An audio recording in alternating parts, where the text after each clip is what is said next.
En Mérida había dejado de crecer el trigo. El trigo lo llevaron los españoles a Venezuela hace unos 300 años. Y se dejó de sembrar porque, bueno, llegaba la harina de trigo que se importaba y para qué se iban a poner en ese afán de estar sembrando. El trigo solamente se puede sembrar a partir de 2000 metros de altura. Pues muchos de estos merideños que se habían ido a la ciudad buscando oportunidades de trabajo y que estaban viviendo en barrios, regresaron a los Andes, regresaron a su campo, regresaron sobre todo a los pueblos del sur, que se habían quedado prácticamente abandonados, y empezaron a sembrar el trigo de nuevo. Recuperaron las eras, que son estos sitios en donde el trigo se pisa para sacar el grano, y recuperaron también las piedras de moler, de trillar, que estaban abandonadas por ahí. Y ahora el trigo vuelve a bailar en los Andes venezolanos. ¿Y qué fue lo que les pasó? Que ya no podían comer arepas de trigo. Entonces empezaron a sembrar su propio trigo para tener sus arepas. Ricardo Freites trabajaba en las petroleras. Lo botaron de las petroleras y Ricardo, su papá se murió, tenía una finca en Guárico por Corozopando, y Ricardo se fue para esa finca. Nunca se había ocupado Ricardo del llano, nunca se había ocupado del ganado, y decidió no solamente que iba a aprender todo lo que había visto que hacía su papá, sino que además lo quiso compartir con el resto de los venezolanos.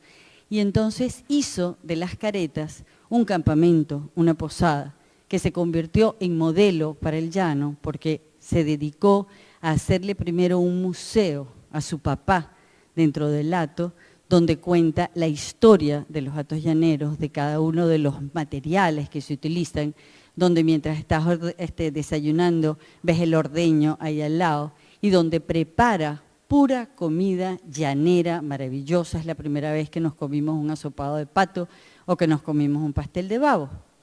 Estas son historias de arraigo. Nadie nace con arraigo. El arraigo se construye. ¿Cómo se construye el arraigo? Cada quien decide cómo lo quiere construir. En mi caso, yo decidí construir el arraigo viajando por Venezuela. Y después de tanto viajar por Venezuela, el arraigo se convirtió en una fortaleza inquebrantable. A mí no hay nada que me saque de Venezuela. O sea, yo estoy absolutamente sembrada en Venezuela a punta de arraigo de tanto conocerla. ¿Para qué sirve el arraigo? El arraigo sirve para darnos una fortaleza inquebrantable, una fortaleza imbatible, porque lo que te duele, lo que conoces, lo que amas desbarrancadamente, lo defiendes y lo proteges y lo quieres. Los venezolanos nunca habíamos sido particularmente así, pues, con sentido de arraigo. No fue eso nunca algo que nos hubiera caracterizado. Más bien, los venezolanos, por lo general, hablábamos de, es que en este país, como que si fuera un país que nos habían prestado por un rato para que viviéramos. Y resulta que cuando Venezuela se nos empieza a desdibujar y se empieza a desaparecer esa Venezuela que todos dábamos por hecho, empezó a aparecer un desbarrancado sentido de arraigo. ¿Qué le ha pasado a los venezolanos que seguimos en Venezuela? Que seguimos allá y nos damos cuenta que aquello que dábamos por hecho, que era visitar a los tíos, que a lo mejor muchos ya se fueron, que era hacer las hallacas en diciembre, que las hacíamos 30 y ahora quedamos 2 o 3, que salíamos de viaje de fin de semana y que ya no lo podemos hacer, que prendíamos la luz, cocinábamos con gas, teníamos agua y esas cosas ya tampoco ocurren. Nosotros ni siquiera es que queremos viajar a Nueva York, pero nos gustaría poder caminar por Sabana Grande. Nos gustaría poder ir al cine, nos gustaría poder salir de noche. Y ninguna de esas cosas ocurren, ninguna de esas cosas ya pueden ser. Entonces te das cuenta de que no vas a permitir que el país te lo arrebaten, de que no vas a dejar que todo eso por lo que has luchado a diario te lo quiten de repente. Y te vas dando cuenta que son las cosas más sencillas las que te están arrebatando. Entonces, allí funciona el arraigo, allí funciona la defensa, allí funciona la leona que defiende a sus hijos. Y tú dices, yo defiendo a mi país, yo lo defiendo de lo que sea, como sea y contra lo que sea.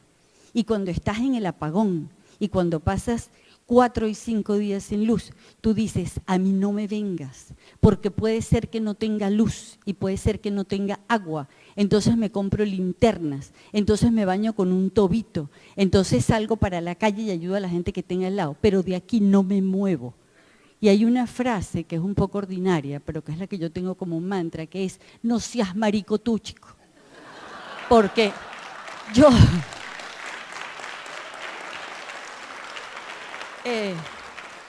porque yo no me voy, pues, porque yo no me voy, porque yo quiero bien a Venezuela y por lo tanto yo no me voy.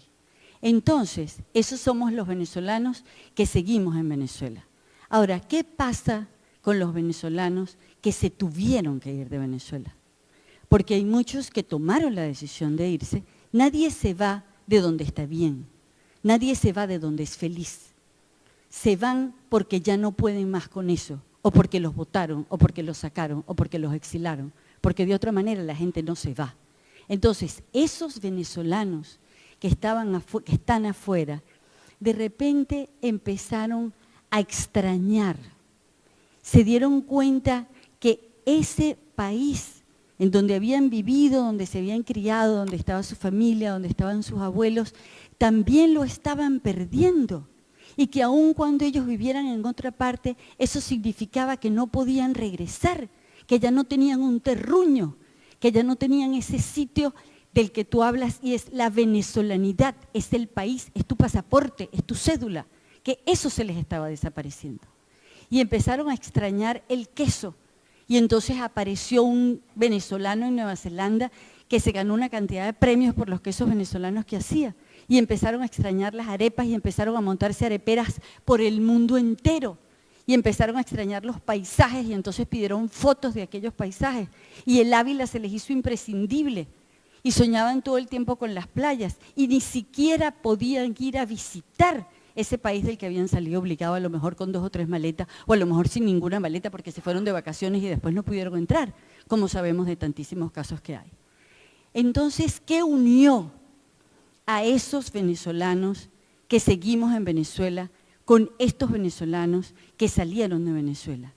Nos unió el arraigo, nos unió la pertenencia, nos unió la urgencia de salvar ese país que de repente todos descubrimos que lo amábamos desbarrancadamente, que tenía de todo y que nosotros lo queremos recuperar porque es el nuestro, porque cada quien tiene solamente un país y este es el nuestro. Aquí tenemos 2 días, los que estamos allá y los que salieron de allá, trabajando todo el mundo junto para ver cómo nosotros reconstruimos a Venezuela. Entonces, esa fortaleza, esa es la fortaleza del arraigo. Eso es lo que nosotros tenemos que cultivar permanentemente, porque nosotros seremos recordados como los ciudadanos que defendieron y salvaron a su país con la fortaleza del arraigo. Los venezolanos que no nos dejamos. Muchísimas gracias.